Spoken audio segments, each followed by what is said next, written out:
In a small village lost among dense forests, there was an ancient legend about a mystical garden. The garden was located atop a rocky cliff and hidden from human eyes behind a dense wall of thorny bushes. It was said that this garden was inhabited by mysterious creatures, and its flowers possessed incredible beauty but carried a deadly curse. These flowers never wilted, their petals glowed in the dark, and the fragrance they emitted lured anyone who passed by. But there was one dreadful warning.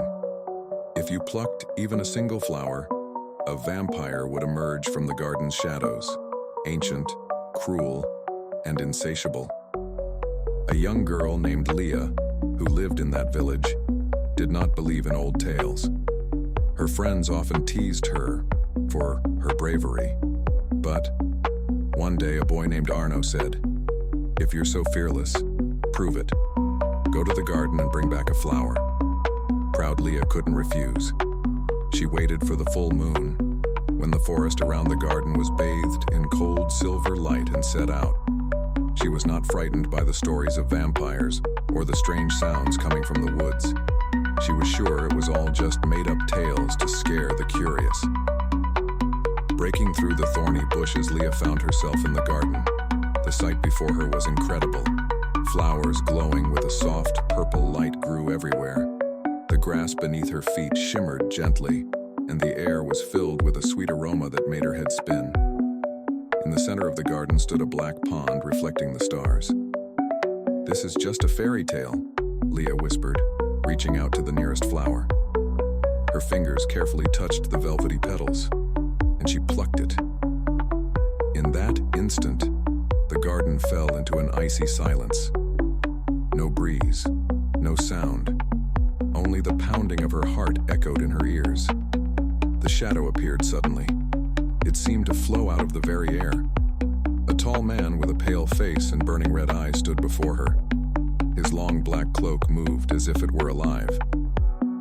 "You have disturbed my rest," he said in a quiet but piercing voice. "And now you must pay." Leah panicked and ran, but the garden became a trap. The trees and bushes began to close in around her, leaving less and less space. Roots reached out to her feet, trying to hold her back. The vampire did not hurry. He walked slowly, but each step brought cold and darkness closer. "Please, I didn't know," Leah cried out when he was very near. But the vampire only smiled. His smile was full of sharp fangs. Leah felt her strength leave her body, and before she lost consciousness, he whispered, "Now you are part of the garden." In the morning, the villagers found her at the edge of the forest.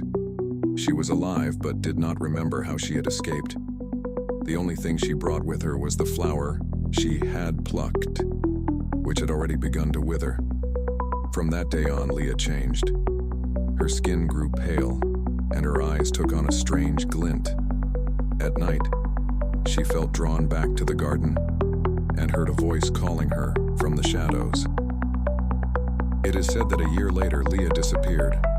No one ever saw her again, and the garden remains hidden behind thorny bushes, its flowers still luring those who do not believe in old legends. But now, some say there is a new shadow in the garden. Not just a vampire, but a vampiress with long dark hair and violet eyes. Leah, who became part of the mystical curse.